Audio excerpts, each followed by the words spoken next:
Okay, good evening everyone and welcome to the Town of Newcastle Board meeting of March 25th, 2025. The board has been in executive session. We are starting a bit late tonight because we had our retirement celebration for Jill Shapiro, who is very sadly retiring after 35 years of service. So I hope you'll forgive us for that. This is Jill's last meeting and so we were saying our goodbyes. In any event, may I have, the board has been in executive session and I would like a motion to open up the work session. So moved. Second. All in favor? Aye. Okay, so we're going to start the work session with a discussion of our 9/11 memorial. I would like to welcome Mike Wolfenson, who has always worked very hard on the memorial. And we thank him for that, and the memorial is in disrepair. And so Mike has a proposal for the town to consider in the way in which we can go about improving the memorial and repairing it, making it better. Correct. Should I go? So Mike, you're welcome, and please come up to the microphone and you can start. I'm very short. Good evening, hello everybody, it's nice to be back into this room again. Welcome back. So let me start off with, this is Stefan Yarbach. Stefan is the original architect of the memorial. He was picked by the town board, not by myself, back in 2005 for the duck pond, and then when we had that whole issue with the duck pond, it then moved on to Gedney where it is today. There were 12 original people that tried to win the design, and Stefan's group did it, and he was gracious enough to come back and put in a lot of time already to just make sure that this gets fixed up properly. Just a little bit about Stefan as well, he's also working currently on the Central Park of Stone Ridge, New York, which is a $2.1 million project. It's a 100-acre park that's right off their downtown area. So he comes with good credentials, and he will talk more about the intricate stuff. I'm just here to do an overall, and then I will leave it to him. So basically, it's been a long time since there's been some love to the memorial itself. If you walk it or want to walk it with me, I can nitpick you every single thing that needs to be improved. There's just chips, there's falling apart, there's decay. We had an original plan that did everything in layers.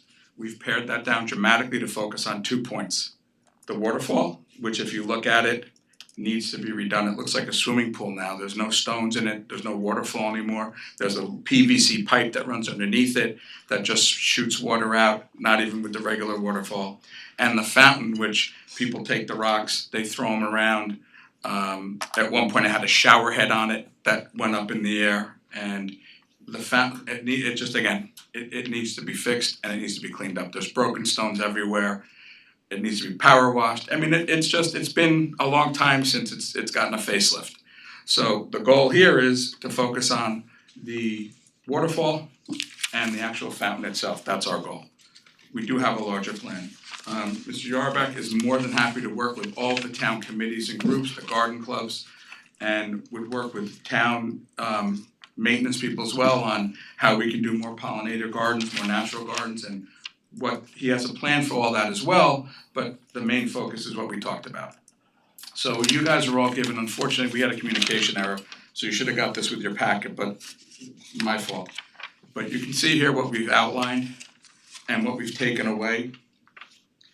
And this is it. I mean, we're trying to fix those two areas. The reason why I started talking to some of the board members about this in September of last year was that my goal is to give the town 2 years to get it really up and running and looking well for budgeting purposes, so that for the 25th anniversary of 9/11, we are around Standards budgeting to get stuff done. I am also do not have a problem looking for outside sources to also get stuff done. For the last 12 years now, we've talked about a Friends of Newcastle Park and Rec, like the Friends of the Library, and this is what we've heard for the last 12 years. I've offered to be a part of that. I'm happy to help with that. But for some reason, we're still waiting on that. We'll do that through Joe, I know it's with the lawyers now or something. no, but there's another, through the county, we have the ability to do that. Yeah, but it's They take a percentage of it, right. Yeah, 10%. 10%, I think. An extra. This would be more like how the Chappaqua Library has the Friends of the Library, or more like Chapac has the Friends of the Pack, same sort of a scenario. And then we can pull from outside funding, and we can possibly also help with things that the town maybe doesn't have the wherewithal to do at this point in time. So that's why I'm here, and I encourage anyone to walk it, and you'll see exactly what I'm talking about. It's not like these are little things, it's very obvious if you walk through it how tired the memorial is, and it shouldn't be. People seem to like it, and this year we're gonna try a different pattern, so Yeah, that was Pe- beautiful, thank you. people are very excited about, what we're trying to do, and it just breaks my heart to just walk up there and see it where it just needs a facelift. I mean, it's as simple as that. So this is our proposal. If you wanna take a quick perusal through it, Stefan can talk more about what we're looking to do in regards to the waterfalls in the area, and then we'll wait to hear back from you. But again, the point is to come early, is that we have 2 years to do it all, and we can budget for 2 years, and then we'll be done hopefully by September of 2026. And I do appreciate everyone's time. Okay, thank you, Michael.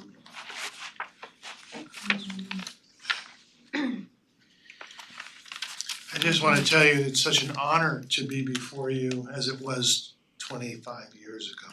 No, welcome back. Thank you.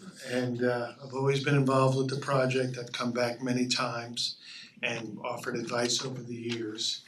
And I think I know that it was my passion in my presentation amongst 12 competitors that the town selected me to do the project in the beginning.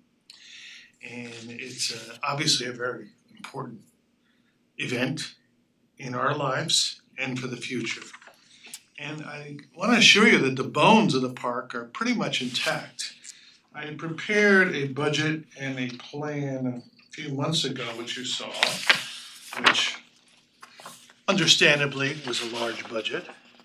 And so what I've done, I only have 4 copies, that's good. The 2 large circles are the focus of this restoration. The upper falls I call Lake Tear of the Clouds. The whole symbolism behind the park was rebirth.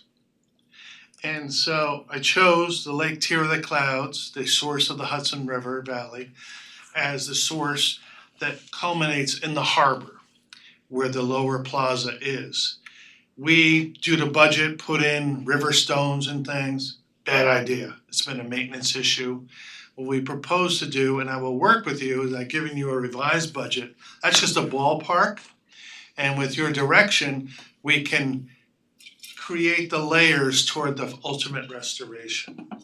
What I envision, and it needs some design time, is to look at that lower harbor area and where the river stones are, create pavers that allow water to go through.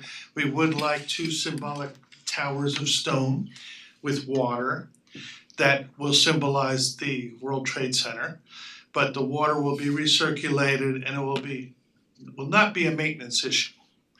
I've met with the rec department and with Ike over the past few years about various concerns. The other issue is an annual expense is a great amount of flowers being bought for the event.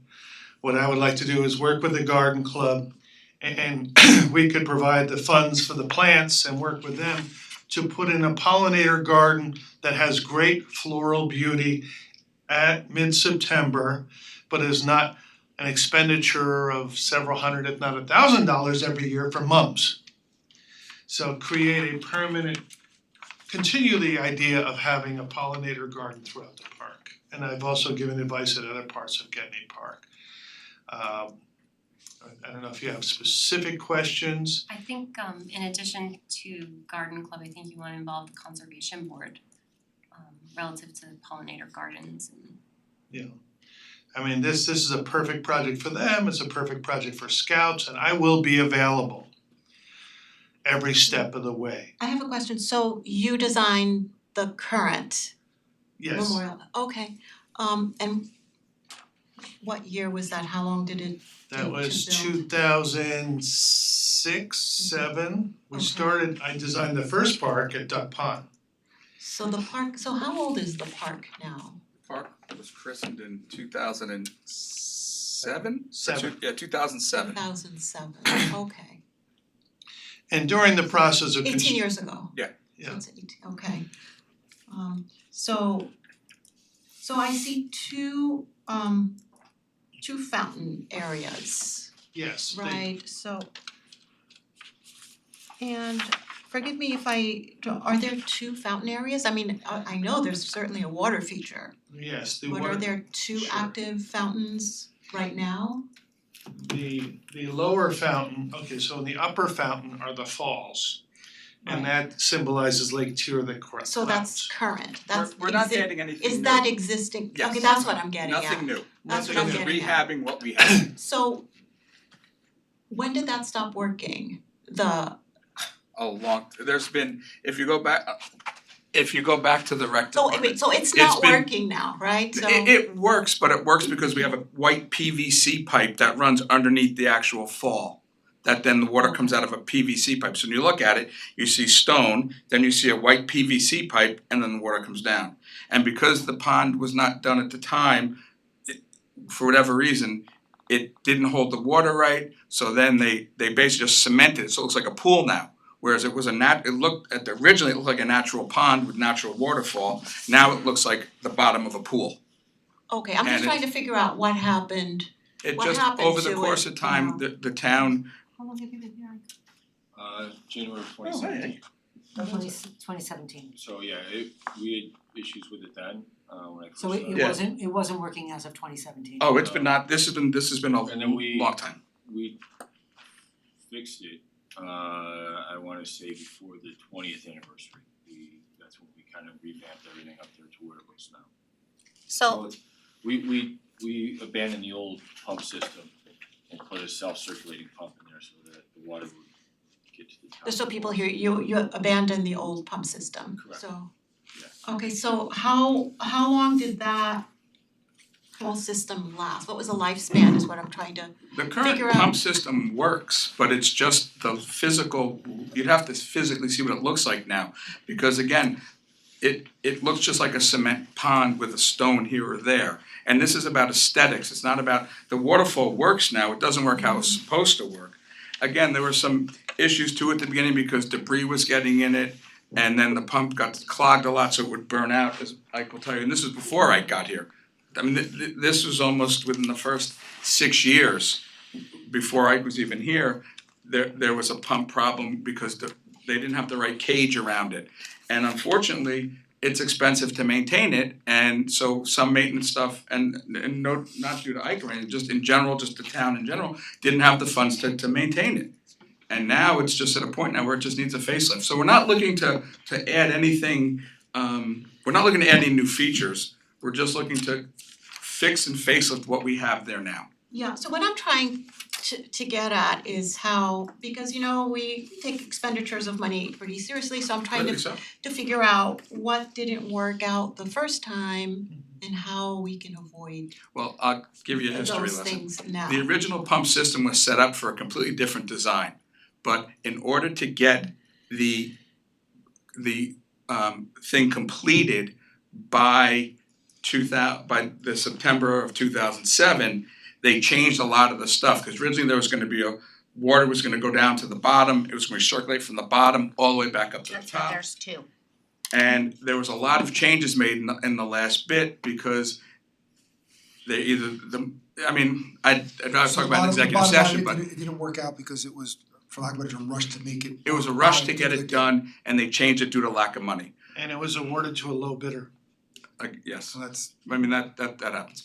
But some other things like that were told But at we the went through the time. bidding process, we went Oh. through a proper Right, bidding. right. Oh, absolutely. Yeah, yeah. Oh, no, That wasn't yeah, here, so yeah, I'm just no. trying to It was a gather full, all yeah, the facts. everything was done. But towards the end though, they saved where they could.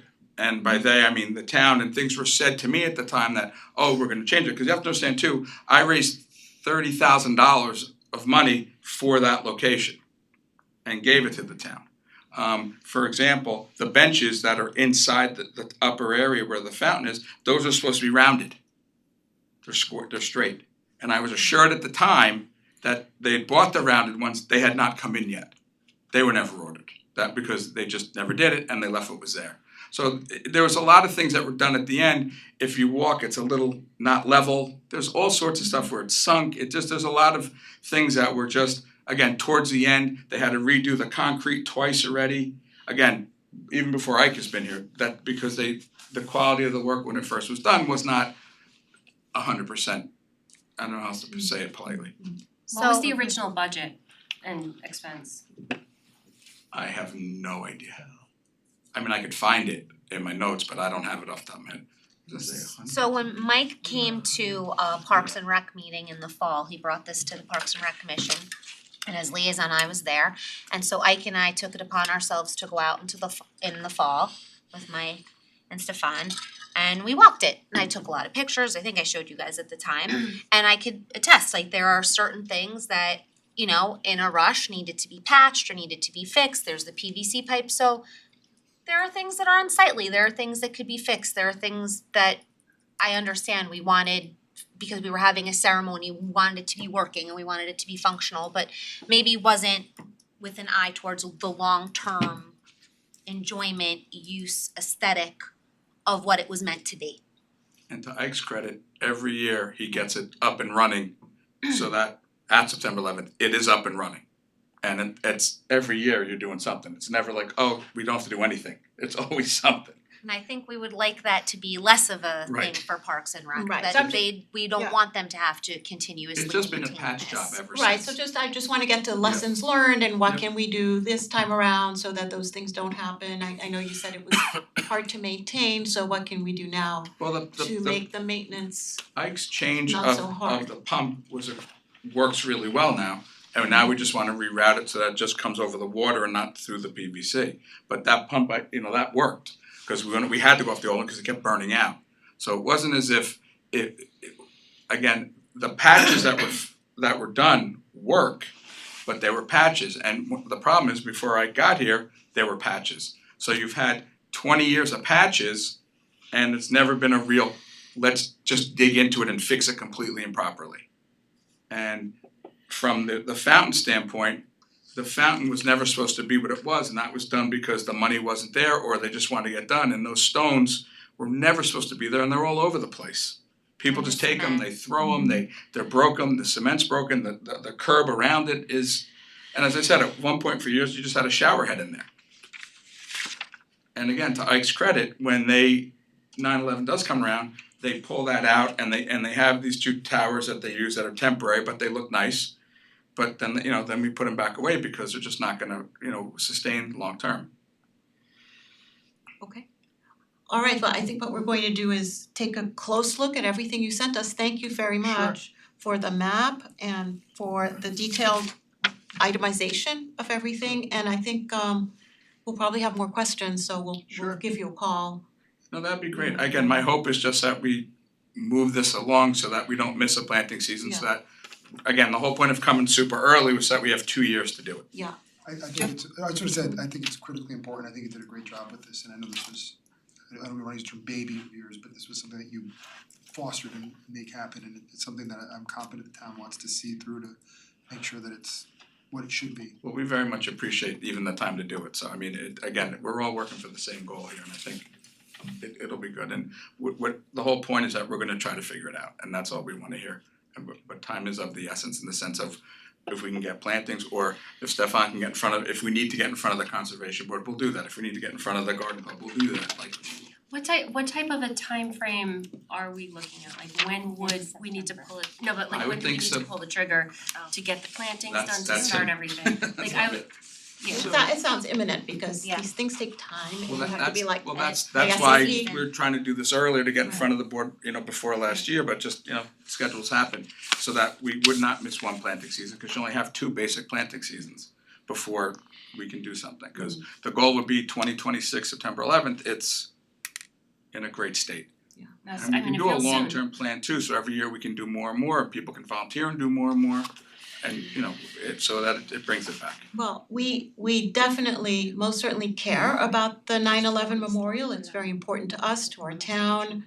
And it's important to keep the memory of 9/11 and all of those who who went and volunteered and risked their lives, all those who lost their lives. It was terrible thing, and it's important to honor the memory in a good way. Well, I think the thing, I'm sorry to interrupt you, I No, apologize. we really appreciate all the work that you have been putting in and the work you put into this proposal. I'll leave the community with this, and the whole point of the memorial always was, it was to remind people of the spirit of unity and community that we felt in the days after 9/11. Because when my friend was lost, who was a Chapacua resident, when his wife and I discussed what we wanted to do and what I was trying to do, it wasn't to be a sad place. It was supposed to be a place of contemplation. It was supposed to be a place where you could just remember the feeling of whoever you lost, if you did lose someone, how good they made you feel. And it was the spirit of unity and community. And that was sort of the rally cry that we used when we did this 20 years ago. And that was the whole point of it. It's about, and because of that, we've always tried to make it a community event. Bringing in the Boy Scouts, bringing in the Garden Club, bringing in the Girl Scouts, bringing in whoever, the fire department, the CVAC, everybody. And that's always been the goal, and that will always be the goal of it, and that's why we built it. Thank you, Mike, Thank you. that's really important, really Thank you so important to much. us. Stefan, Thank can I you for just coming. ask, we have 3 different zones here. Can this work be phased? So I'm trying to look at it from a financial standpoint where there are no funds in the 25 budget allocated. Can this be phased? Are there certain things that, a smaller portion of this that could be done this year if the board chooses to go with this whole design? Is there something that we can maybe fit in this year and the bulk of it could be moved to next year when we can budget, or how do you envision this? Certainly can, and it's important to know that I haven't done a detailed analysis yet. Once you say go, I would do a detailed analysis, work with Ike, see where the major problems are, and do a triage. What can we do for this September? What can we do the following years? But absolutely, everything can be done in a phased situation. And maybe it's not too late to engage with a garden club to do that type of planting that's a more permanent perennial planting at the site, which will save you the annual cost of mums. I also wanna be a little bit careful when we do this, Stefan, that Ike is an integral part of the design. Absolutely. Because his guys have to be able to maintain it, because the problem with the old design, I don't have to tell you, Yeah. that thing didn't work from basically as soon as the ceremony was over, it stopped functioning. And so I just wanna make sure that we're not repeating, the mistakes of the past with this. Yeah. Because his guys have to be able to, Right. maintain it, they have to be able to troubleshoot it. We have an irrigation company, Ike's got irrigation all over the fields, he knows how to maintain basic irrigation without a problem. And certainly with the recirculation pumps that Jonathan put in a couple years ago, they're fine, it's still working. Absolutely. So I just wanna be a little bit careful about that going forward. Yeah, I guess that's what I was trying to get at. What didn't work the first time, and you're telling us the timeline of when things broke down, so that's important to know so that we could piece things together to figure out what we could do differently this time to make it work. Right, and just to be a little bit careful, I'm all for trying to do the planting this year and phasing things in, but if there's gonna be heavy duty construction there where we're ripping up sidewalks and putting it in, then we shouldn't be touching the plantings until Absolutely. that's done, so just. It sounds like it makes a lot of sense to ensure that Ike is involved from the beginning. It should be noted that he has been. Good, okay, We have, he's been involved in every step of the process, okay. And whether he likes it or not. He lives for always this, a are you pleasure. kidding? Yeah, Lives I'm with always, us. I'm delightful. Okay, I had a question and I lost it, so. okay, anyone else? Thank you. Okay, Thank thank you so you. much for Thanks so coming. Thank you so much. Thank you. Thank you. Okay. Talk tomorrow.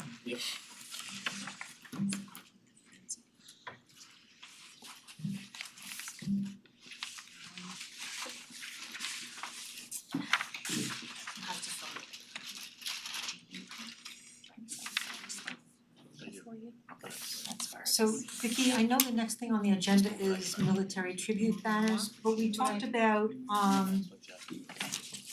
wanting to discuss the authorization of hiring Joel Dichter.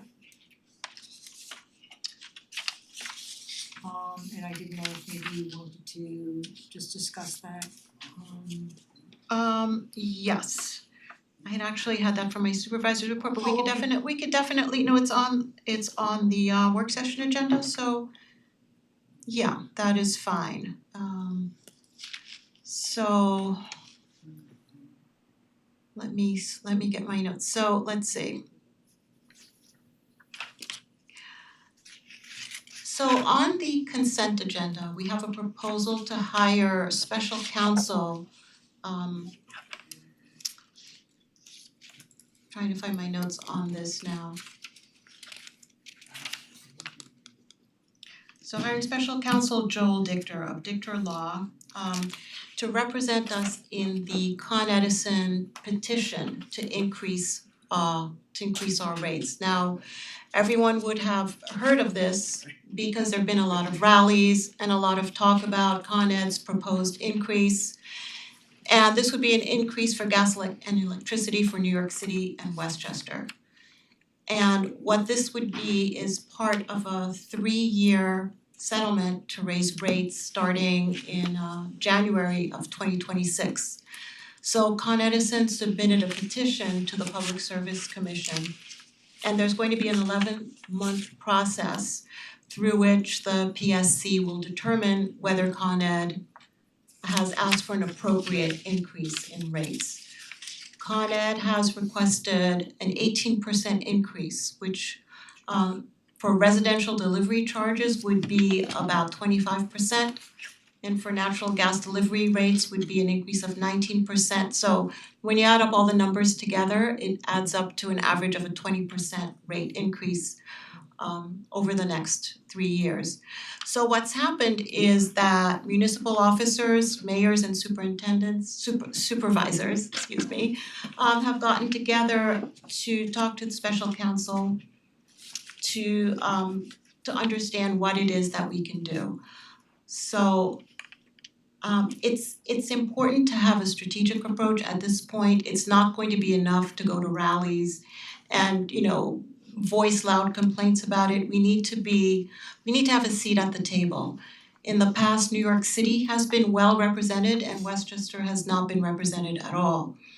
So at the end of the day, the decisions are made during the settlement proceedings, and there's an entire process which includes a discovery process with the PSC, an evidentiary hearing, which includes cross-examination and briefs leading up to a decision.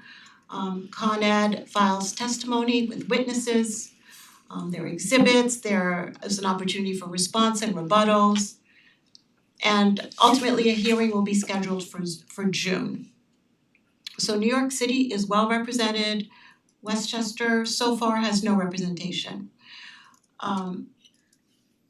So the issues for us will be not only requesting that the rate increase is not as high as they propose, but also the allocation of the increase. How much will go to New York City and how much will go to Westchester. In addition to the rate increases in the allocation, there are issues of capital improvements. So New York City is set for getting capital improvements to their system, whereas Westchester has no capital improvements on the docket. So we could intervene to ask for increased resiliency in our systems. For instance, when we know that there's a power outage, they can stage the restoration efforts to be there quickly and restore power much more quickly than they have been. For instance, adequate tree trimming and other kinds of resiliency measures that could be put into our system. So if they're going to do conduct these measures for New York City, Westchester should not be paying for them, or in the alternative, they should provide us with some improvements to our infrastructure. So I would highly recommend that we join in the effort to hire the special counsel to get representation. The deal is that we would not do this, if we agree to do this, the condition would be that we have at least 20 municipalities who join. The special counsel has agreed to cap their fee at $100,000. So if 20 municipalities join, that would be $5,000 per municipality. I believe that at this point there are more than 20 municipalities, so it would probably be under $5,000, and I would suggest that it's well worth the money so that we don't get the short end of the stick and again not have a seat at the table. What's going to make the difference are these settlement talks that take place as opposed to, and it's important to be vocal as well. I think the rallies are important to raise awareness, but this part of it has to be done as well. So I recommend to this board that we be part of this process and that we that I sign the letter of agreement to join in the effort to hire the special counsel. I wholeheartedly support that. If you don't have a voice, then you don't have any ability to exact change, whether we're successful or not. It's certainly worth a $5,000 at most gamble to have an advocate. So I'm glad that you followed up and this came to you and you pursued it, because I think it's important that we join in. So I fully support. I agree. I agree. Okay. All right, so Jen. hi Jen. I agree too. I think there's a lot of concern in the community, and so this definitely represents what people are feeling aggravated about. So, like Jeremy said, it's definitely worth the $5,000 on behalf of the community. Yes, okay then. Thank you. So yeah, so that'll be on our consent agenda. Okay. So another topic on our agenda is the military tribute banner. So we're proud to offer the New York Military Banner Program again for 2025 to honor veterans and active duty and National Guard members. The military banners are displayed from Memorial Day through Veterans Day. And they'll be displayed in the Chappaqua and Millwood hamlets. And I believe the space is limited to 20 banners, is that right, Jill? I think we're That's doing what I another eight, we have room for 8 new banners this year. We already have I wanna say we have 25 banners that have been already produced from the past 2 years that we're able to accommodate. So Okay, so is that 25 plus 8. 33 banners? yeah, right in there. About, Yeah, 30, so should we say 35 to round it off and squeeze some? sure, sure. So we'll say the space is now limited It's just- to it's not- 35 Yeah, it's not 35 new banners, it's total, it's total, right. total, I So I just wanna understand. be aware of that. Okay, so and- for a new banner, the cost is $275, Right. if I'm correct, but a renewal rate is 50. Right, and whether you're requesting a new banner or requesting an existing banner be rehung, both of those applications have to be made online. Okay, Is that application open now? is there a Um, deadline for, April 1st, it opens Okay. April 1st. and is there a deadline? I mean, obviously we need to have it up by Memorial Our Day. deadline right now is April 15th, but the sooner people get them in, the sooner the better off it is. And Lauren Cascone is gonna be supervising the program this year. She's available for questions, and certainly you can call her. All this information will be in the next e-newsletter. But the actual application and the uploading of the photo has to be done by individual family members online. Okay, so is there a spot on the website, a prominent we're- spot on the website so people can click and just download the application? Yeah, it'll go on, it'll be in the next e-newsletter, and then it will be posted on the website as well. Okay, all right, thank you. Right. Okay, and now Rob Deary is going to present the preliminary fourth quarter financials. Good evening. I am presenting what will probably be my last financial report to the town board. I Lots of lasts will be tonight. moving on to other things. That's right. And hopefully Carl will be presenting the next one. So I call this the preliminary fourth quarter financials. The on-site audit was completed last week by O'Connor Davies. Now there's a little work that goes into producing the financial statements after the on-site audit, and that's some work that Carl and I will work on over the next couple weeks. O'Connor Davies will come back in probably mid-May, I would assume, and present the final report to the town board, and we'll have the updated financials with fund balances, et cetera. Tonight, I'm just kind of giving you a raw summary of just revenue and expense and just what that looks like. I'm not gonna project fund balance. The numbers that I put on this first page for the financial summary represent the fund balance that was allocated in the 2024 budget. So just looking for 9%, 9.24% over the budget. Expenses were up slightly, 1.12%, but as you can see, revenue over expense means we'll end up with a surplus in the fund. Expense over revenue means we wind up with a deficit. So we will wind up with a surplus in the general fund. Those numbers are great, and this is the summary page. I'll go into a couple of the drivers for each one of these numbers in the subsequent pages. Next, looking at the highway fund, that was a little bit closer. The revenue that we received was about 6.2 million, about 4.06% over budget. Expenses were up slightly, 6.3 million. It's about 3.8% over budget.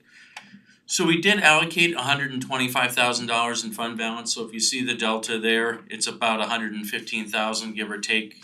There may be some adjustments to that. So that's within our fund balance. So basically, that's would be considered a balanced budget there. One of the reasons the expense in the highway fund can go over budget.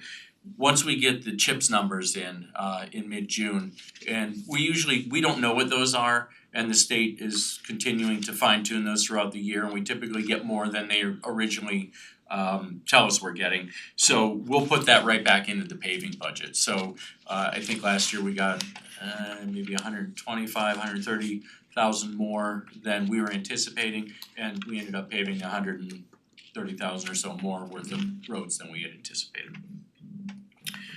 Refuse fund did really well this year. The revenue was up 3.9 million, up about 5.39%, and expenses actually came in under budget. I'll tell you why that was in a minute. 3.9 million, pretty close right there, within about $500 of each other. But the expenses there were 3.56% below the budget. And we actually allocated $346,000 worth of fund balance, which will not be needed in the to reconcile the 24 financials. And finally, the water fund, 10.3 million was the revenue. That's up about 5.9% over budget. Expenses were 9.9 million, down about 3.5% per against the budget. And the fund balance there was 628,000, so we will not need to dip into that.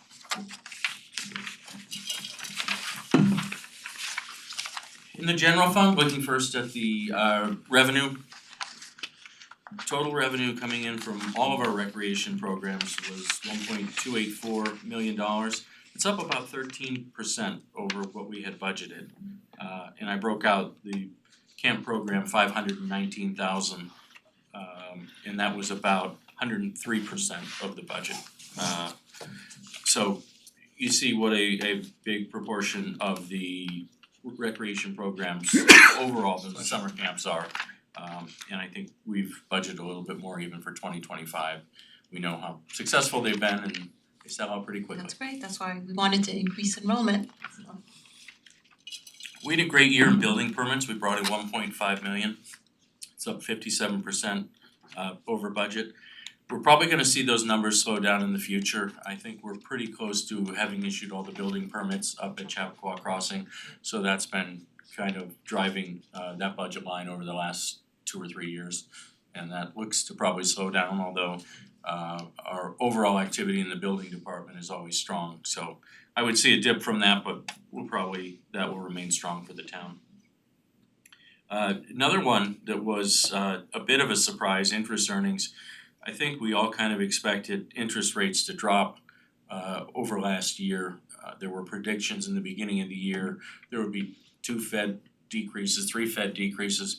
Well, not only did they not decrease it, they left it steady for most of the year. I think they decreased it right at the end, but not enough to make a difference. That combined with the fund balances that we had, and we have all our money put in NY Class, which is a pooled investment account. We're making about 5%, between 5 and 5.5% on our money in there. And we had at any one point in time between $20 and $30 million in that account, so you see how much interest that throws off. Mortgage tax was up about 16%, 1.1 million. That one is always difficult to predict. I've seen the numbers for the last couple months, and that's definitely trending downward. I think anybody that talks to any real estate agents in town will tell you there's not a heck of a lot of inventory left in town. I think the properties are selling at a high dollar value, but there's just not a lot of them on the market from what I hear. Is the building in Chappaqua Crossing also influencing the mortgage tax? If they have a mortgage on it, yep. I mean, if they pay cash, no, then we wouldn't. So that would probably indicate it would go down too since they're Yeah, I would just think about so. done. Yeah, you know, Josh gave me the figures for the first couple months of the year and they were very slow, so far. Although I will say the first half of last year wasn't promising and the second half picked up once the summer came, so I guess we can hope for that this year. Sales tax came in about 15% above budget, 4.9%. The economy, in spite of what you might hear nationally, Westchester County sales seem to be strong. The numbers I've seen for the first 2 months of the year are up over even 2024's numbers. So we did raise that a couple $100,000 in the budget for 2025. And Christina, commuter parking looks like it is coming back. $735,000. That was up against a budget of I think $650 or $675. Yes, Christine coming back. We're still below COVID, pre-COVID numbers. Pre-COVID numbers were usually between 900 and 950,000. So we're still below that number, but we're getting closer. Yeah, if you look out at the parking lot on a Tuesday or Wednesday, over the last couple of weeks, it's pretty full. What's the number of full-time permits? Full permits? I have to look at this breakdown. Yeah, it's different now, the parking because there's more meter, people purchase the meters and It's a little different now because more people are purchasing the meters, permits, and then they're paying the meter. Also, we opened up to more non-residents. Right. But it is coming back very strong, and although it's not totally full, it's just because I think the flexible schedule that people, Gotcha. yeah. Does that mean that we theoretically have more capacity if it's not being used every day?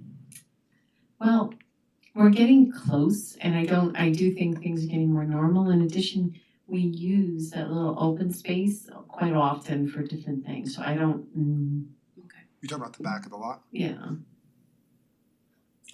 So I in don't the think past, that- we used to, when the lot was full every day, we used to go through and after the morning rush, when all the cars were there, we'd go through and count empty spots. We stopped doing that during COVID because it wasn't useful. There were more empty spots than there were full spots, but we've asked the chief to keep an eye on that, and I think we said like Tuesday, Wednesday, Thursday to ask him to count the empty spots for us so we can kind of get a better gauge on how many spots are available.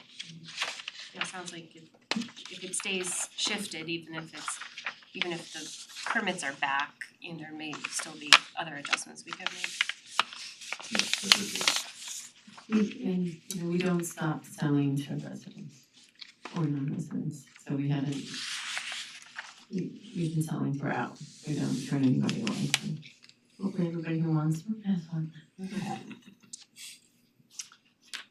Just to wrap up the general fund revenue, if you looked on the books, you'll show the property taxes came in a little bit under budget. The reason that is, that's an auditor's entry, and that has to do with an allowance for uncollected taxes. So it's a book entry, but it does show up on our financial statements as a decrease against the budget. Okay, looking on the general fund expense side, everybody will remember back at the end of last summer, July and August, when we had to renew our liability insurance. the overall liability insurance for the town went from about $800,000 to about $1.2 million. So you'll see that as a trend coming through all the different funds. That hit the general fund for an increase of about 45%, overall $435,000 charged to the general fund budget. The next two categories, and I've mentioned them before, the New York State retirement was a surprise. They give estimates in the summer and then the invoice comes in December.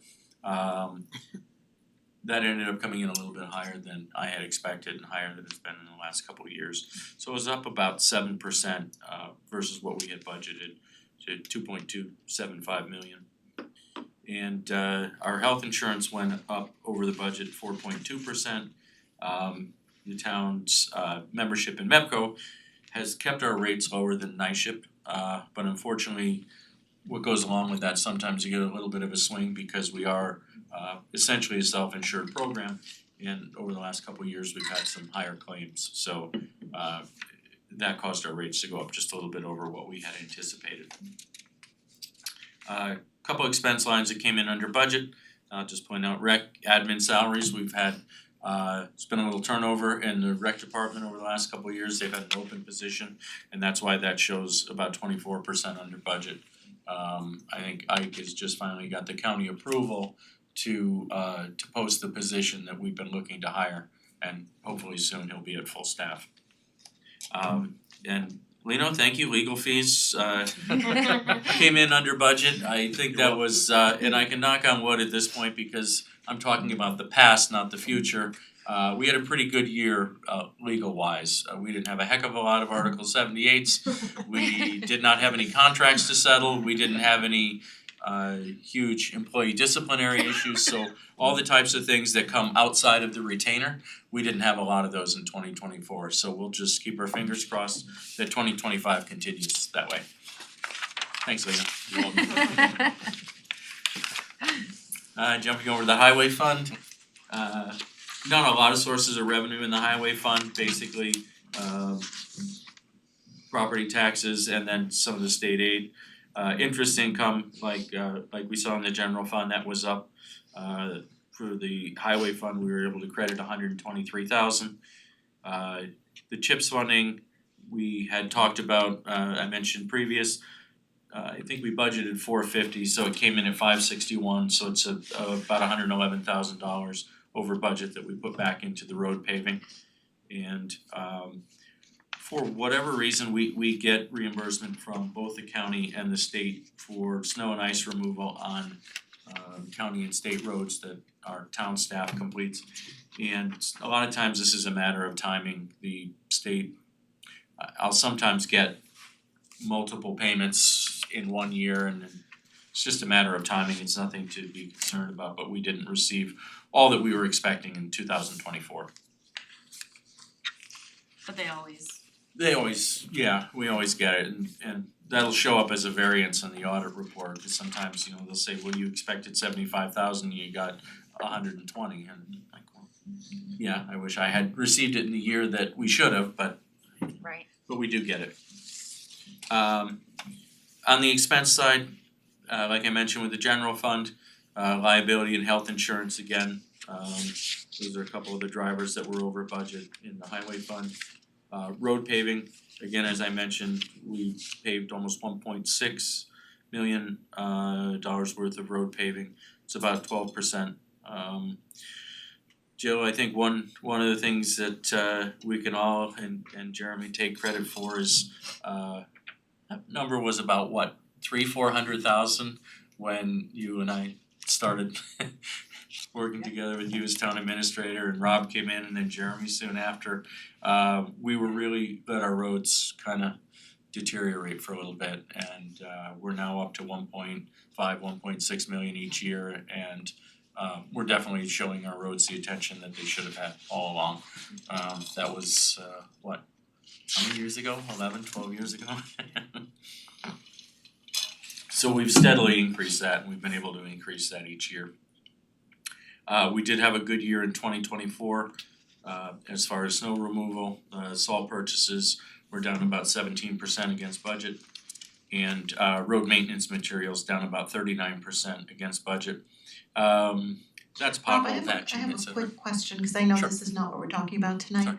But when are the salt purchases made? And at some point, I'd like to talk about what the options are for different materials to So I think use. the contract renews in August or September of each year, and it's purchased throughout the year as we need it. We have a salt dome, and Bart keeps I don't know, usually 6, 7, 8 storms worth of salt in the dome.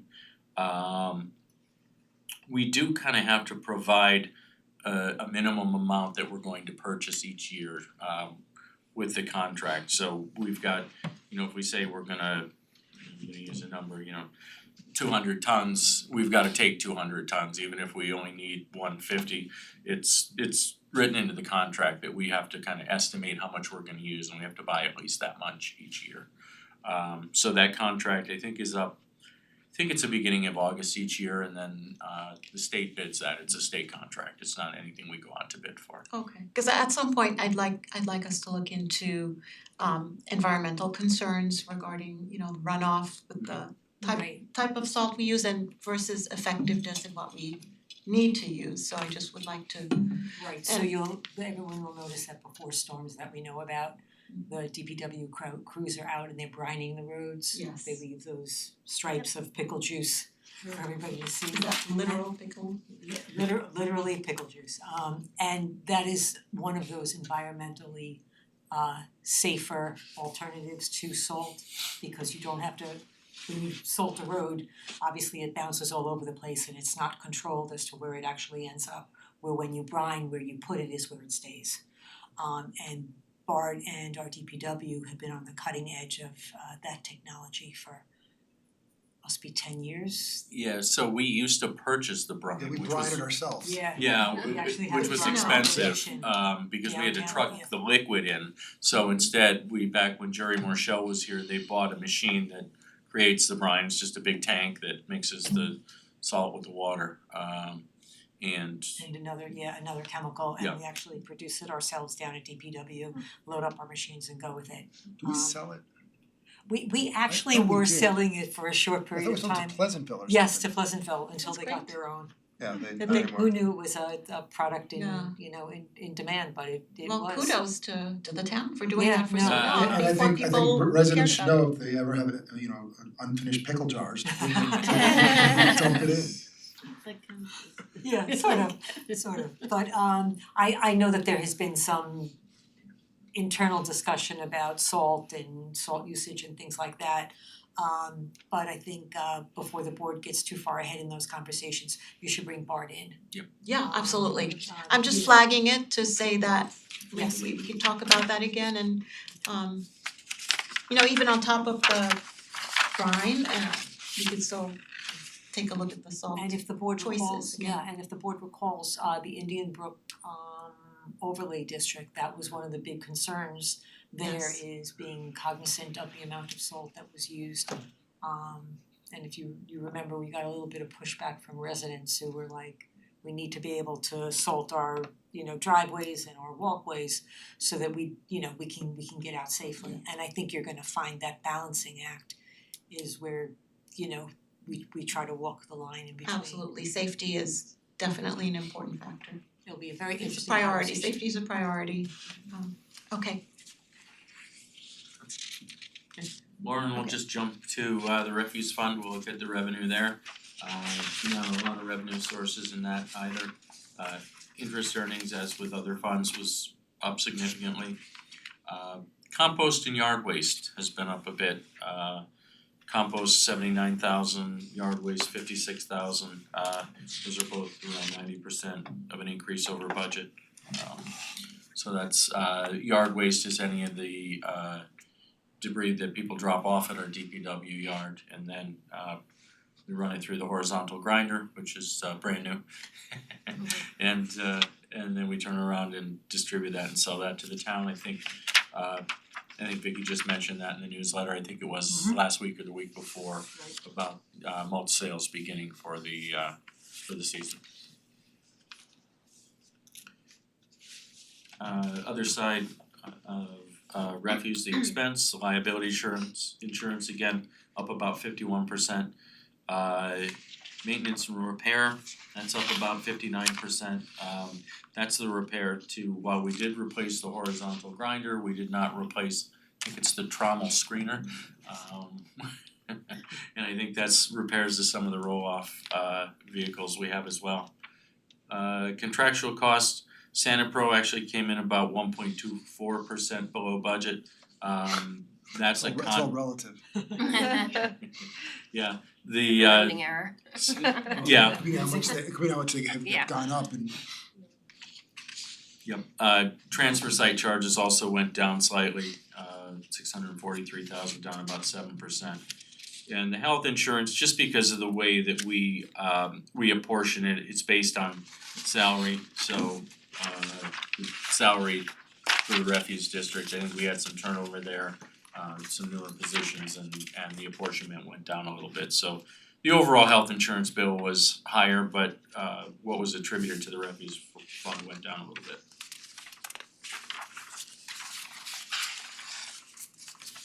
And finally, we'll talk about water. Overall, the total revenue for water was $10.3 million. It was up about 5.9% from budget. Interest income again was one of the drivers. As far as water sales to our outside customers ended up being higher than it was for our internal customers. So IBM and Mount Pleasant were both up 41 and 37% respectively. Water sales to our commercial accounts, which include I think 3 golf courses, was up about 16%. But on the other side, general metered sales, those are basically the residential sales throughout town, that was down 6.71%, just slightly. Rob, do you have any idea why Mount Pleasant was higher? Is that something that we might expect to continue with some of their new developments or something? I don't know, they have we're working on the water agreement currently. They used to have minimums that they were required to take from us, and I think with the expiration of those agreements, that kind of went away. But specifically, no, I'm not sure if it was those developments or not. That number kind of goes up and down each year. So I'd have to check with Bart to see what his thoughts on that were. And lastly, the water fund expenses, they were below budget about 3.5%. A couple of the ones that weren't were liability insurance again, up 51%. And the ozone system maintenance, we've done some significant overhaul of the 3 ozone generators that we have there. Jill, do you recall the year that we replaced them? I'm gonna say it was around 2008, 9, 10, something in there. But they're about 15 years or more old. So they required some significant overhaul last year. Expenses that were down, the excess per capita cost of water, that was down about 16%. That's the number that we have to pay each month if we exceed a certain level of water usage in the town. That's one of the reasons we have the tiered water rates, where actual users over 10,000 cubic feet pay an actual higher rate because we get charged a higher rate when we exceed this. So I think we had a fairly wet, I guess, up until probably the end of June last year. I think once we got into August, September, it was really dry. But I think the early part of the year was wet, so it didn't trigger that excess per capita until later in the year. Power at the water treatment plant was below budget. I'm not sure if Bart was expecting a higher increase from Con Ed or Power Authority, but that was under budget. The variable cost of water, that's just the water that we buy from New York City, that was down about 4%. And the Veolia contract, which we actually renegotiated to have a cap on the cost. So at the time we budgeted for 2024, we didn't have a cap, and the inflation rate was pretty high, and Bart was able to renegotiate a deal with a cap on that, so that's why that came in under budget. So as I mentioned, I will We'll be back in May with financial results. Probably we'll have Carl in front of you. And I think everybody got a chance to say hi to him tonight. He was hanging around for a little bit. You'll get to hear more from him in May, and you'll hear from Alan Cassay as well from O'Connor Davies. Okay, thank you, Rob. Thank you, Rob. It occurs to me that we've been remiss in not recognizing that this is your last meeting as town controller. So I just I'm not actually going anywhere though. I know you're not Yes, you going are, you're there. there. I think you're coming over here, I'm not sure. You're moving a few feet, out here and back in your office too. Yes, that's true, yeah. So I just wanna take this opportunity to thank you for the absolutely stellar work you've done as town controller. You've won awards for the town and you've kept the town going really strong and always in financially great shape. You've had a lot of foresight and a lot of organization and thoroughness in your work, and I just wanna tell you how much that's been appreciated over the years. And we're glad that you'll be here. Thank you. And you know, we have no doubt that Carl is gonna do an excellent job, but I just wanna recognize you for the stellar work you've done and thank you for that. Thank you, I appreciate it, and I have really enjoyed that job. I think I'll enjoy the administrator equally in a little bit different way, but I'm a numbers guy, I'm always calculating in my head, so anything that happens, Well, I'll count on your calculations on how to handle upset residents. we'll work through that for sure. Yeah, Thank you. okay, thank you, Rob. Alright, ready for some administrative items? Yes. Okay. So we've got retroactive payment of claims for both checks dated March 11th and March 12th of 2025. We've got the adoption of monthly reports from February 2025 and the adoption of minutes from February 2025. If there's any edits on the minutes, just let Lauren know. Okay. We've got an authorization to accept a cash bond agreement from Fisher, that's for mitigation plantings in the amount of $10,325. We've got authorization to use town property. We've got a resident who lives along Hardscrabble Road who's having a weekend party when we're not using the art center, and they're gonna pay us a nominal fee to be able to use the art center for overflow parking for their guests. We've got a certificate of insurance that's coming along as well. We have another authorization to use town property, that's the community center. We're gonna be having a blood drive. We'll be taking and advertising that. We've got the authorization to hire water and wetlands for the Gedney Pond treatment. Authorization to accept a donation from Newcastle Baseball and Softball Association. It's 40 tons of infield clay for the Gedney Fields 2 and 3. It's about $4,000 worth of value. I can't begin to tell you how what a wonderful partnership it's been with Newcastle Baseball and Softball. They've just been terrific and so supportive of the town. It's a tremendous partnership. The board will be seeing a license agreement coming down the pike. In addition to the clay, they've also asked us for permission to install a small shed at the far end of Gedney Park next to the farthest field. I'm not sure what number field that is, but there'll be a license agreement coming along for your approval as well. Next is authorization to establish a capital project for the Chapac Solar. The next is a mouthful, but the long and short of it is it's the required resolution for the TAP monies. And in technical terms, it is the authorization to implement and fund the first instance of 100% of the federal aid eligible costs of a transportation federal aid project and appropriating funds. So question. So it's 100% of the first instance. So it's not the 5 million, right away, it's 2 point something. 2.6 million or something like that. 2.6, so Right. that's what they mean by the 100%. So, yes, And do you have any idea when the second instance will be? Will that be the other half, I don't. the remainder of it? Yeah, so with any of these TAP grants, we will have to expend the money and they will take and reimburse us, so it's not like anyone's giving us a check for, as much as our check was really nice, no one's really It giving wasn't us a nice. check for 5 million and letting us sit on it. We'll have to be able to You're show saying it was just a expenditures. prop? Darn. It Guess was I shouldn't very try to realistic. catch Okay. We've got authorization to attend the American Waterworks Association Conference for DPW, that's for BART. It's April 2nd and 3rd in Worcester, Massachusetts, for a cost not to exceed $985.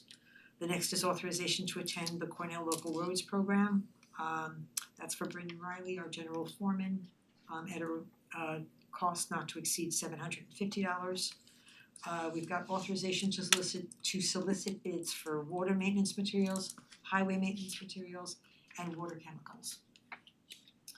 And my apologies to the clerk's office for the for those bid results. It's like for every like nut and bolt and screw. Those were brutal. Authorization to review, I have to tell you, I never missed that bid when I was done. Yeah, sorry.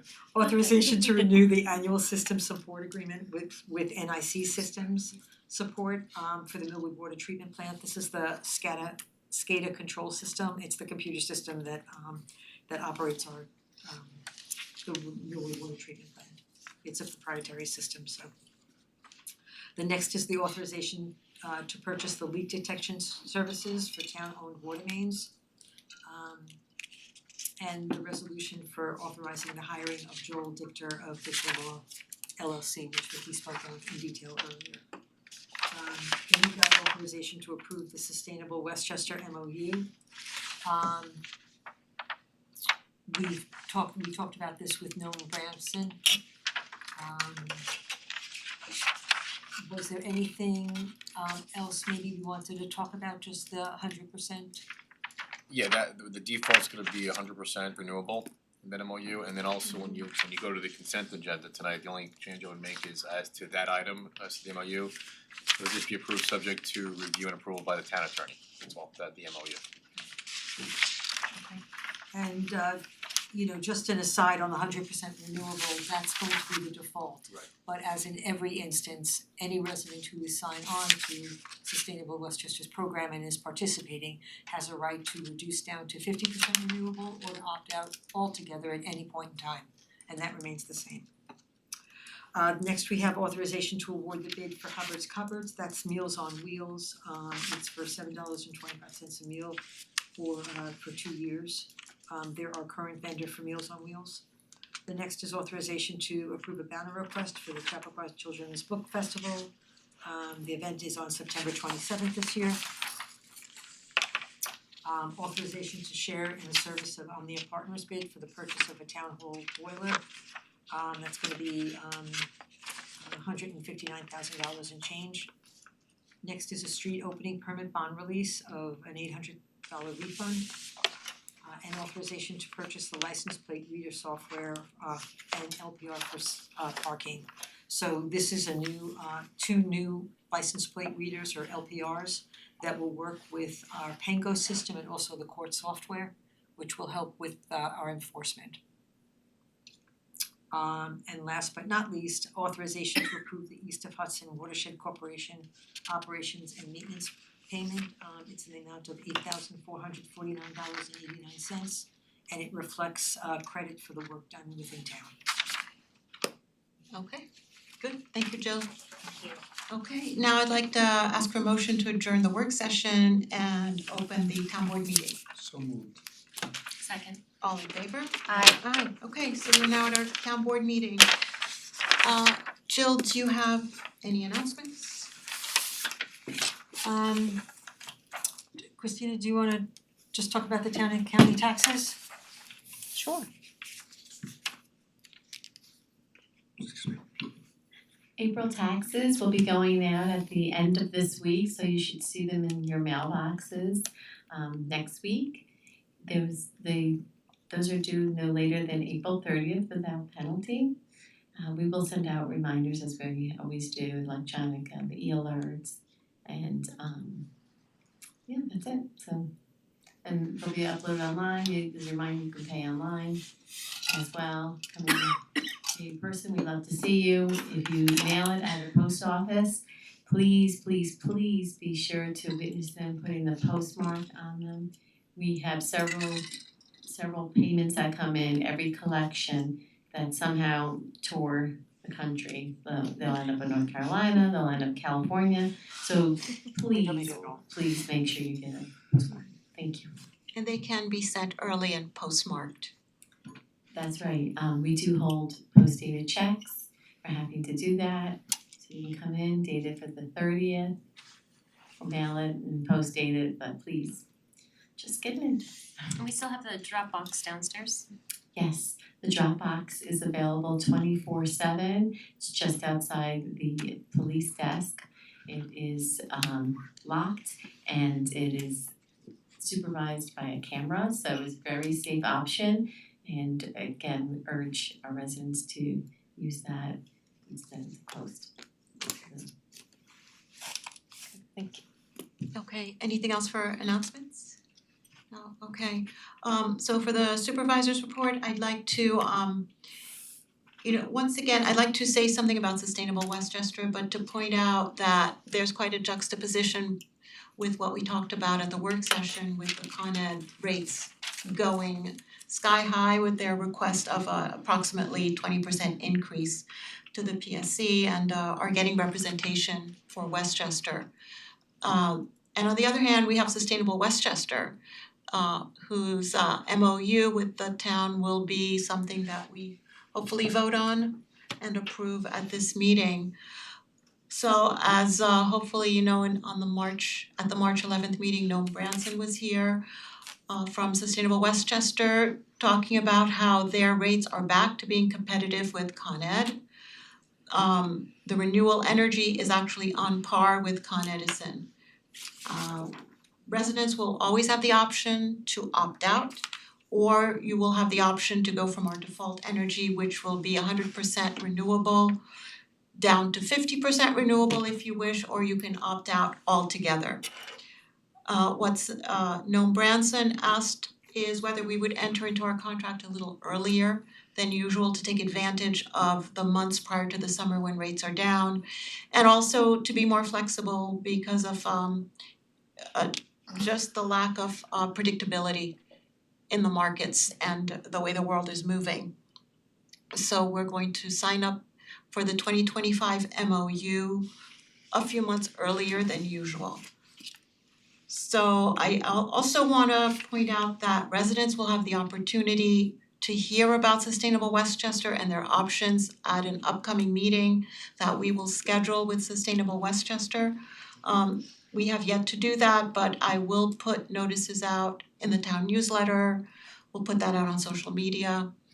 And how else have we advertised those sessions? Have we ever put out a standalone email to the community? No, we haven't. You certainly can use the e-alert system to do that and let people know I about don't it. know that I would use the e-alerts are more for emergency. Yeah. We hesitate to Yeah, to mix that up. we haven't. We've just done mentioning in e-newsletter that it's, coming up and then on the Facebook page. But I think, Don't forget Instagram. that's right. That's true. Let's do Instagram too, thank you for that.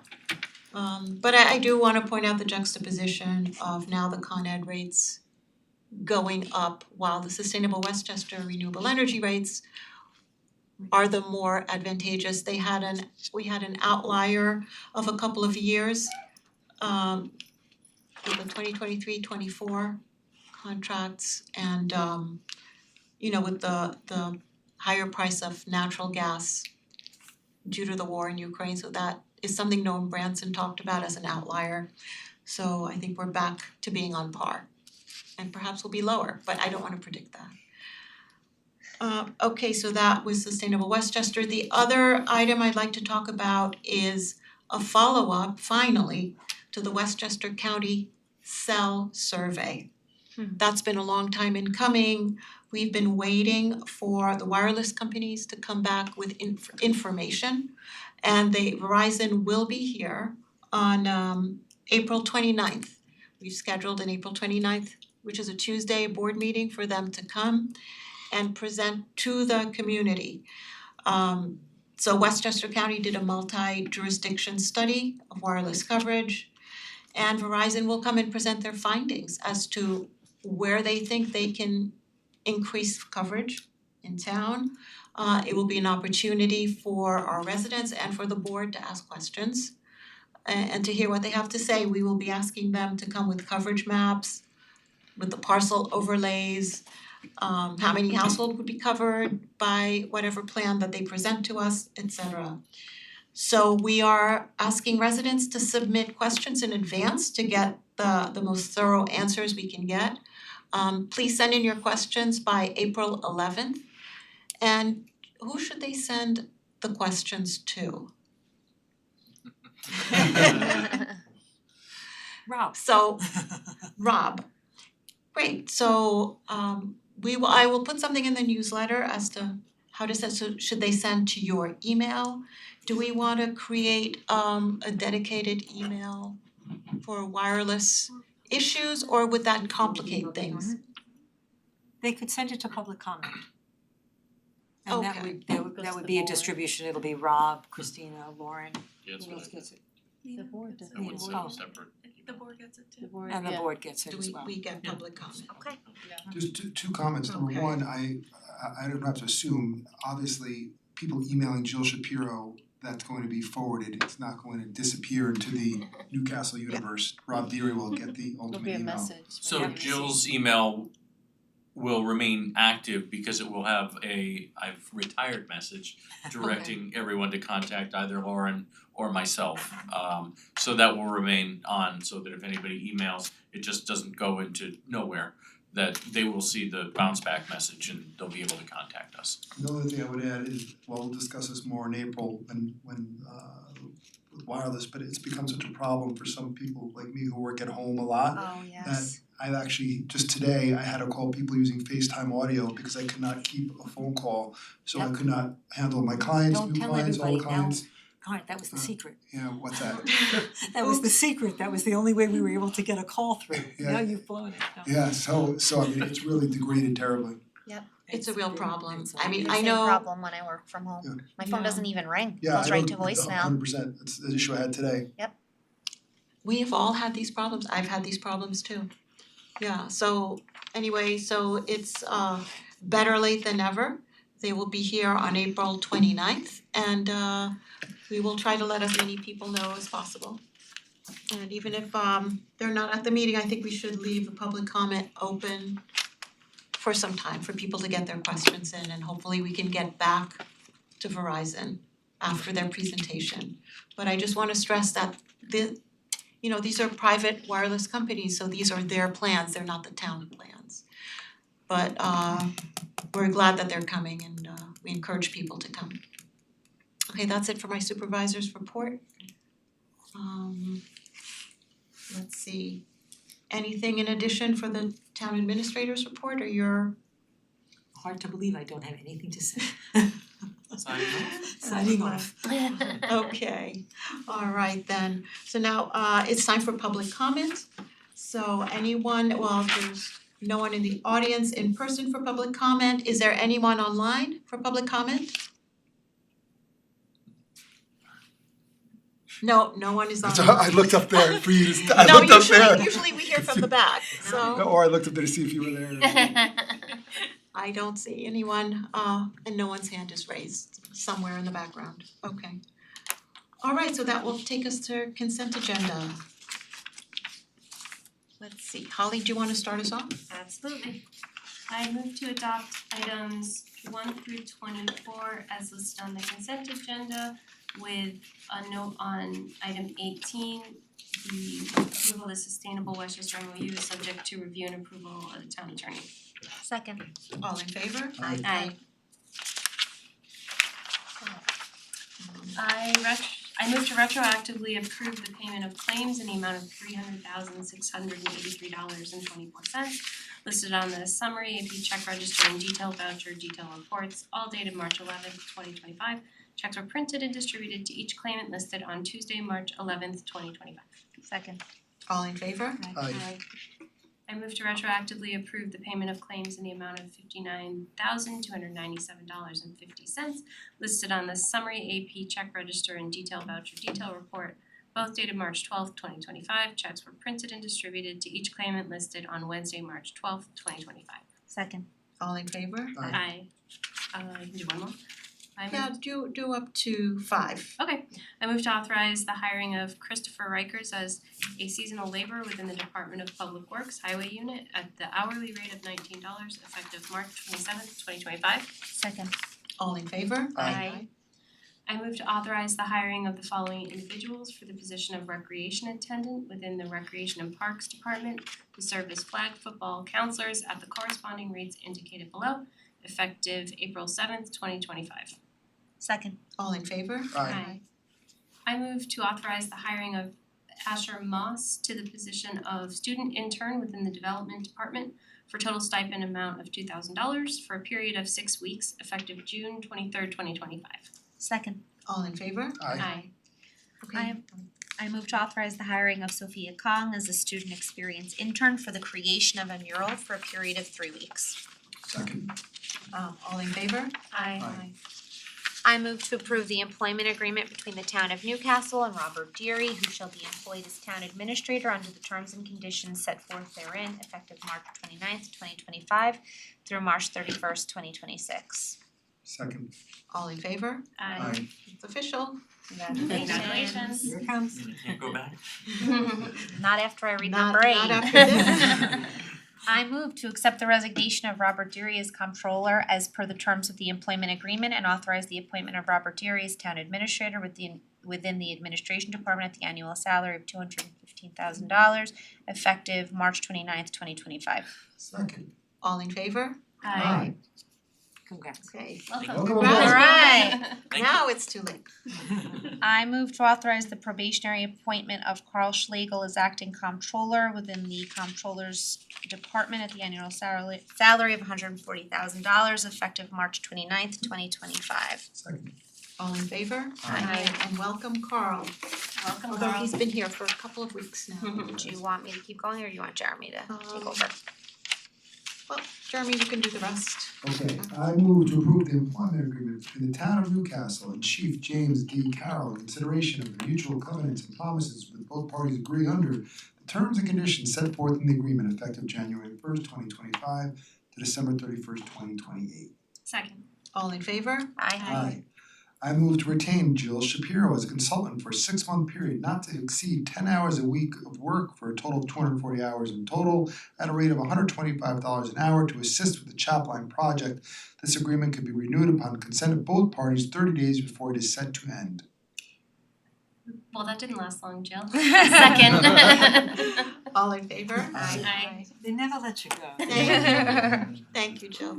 I move to approve the bill of sale and art purchase agreement with Jesse Rubin to create a painting entitled Memory Lane, in which a town shall pay the artist $1,250, in which 25% shall be payable upon execution of the agreement, and remaining 75% of which shall be payable upon completion of all the conditions as set forth in said agreement. Second. All in favor? Aye. Aye. And I just wanna say one thing, with this approval and the previous hiring of Sophia Kong, we should have hopefully a wonderful reveal of a mural, and we will be announcing the date. Jen Klein, who is here online, will be announcing what that date will be. So we're looking forward to the mural reveals.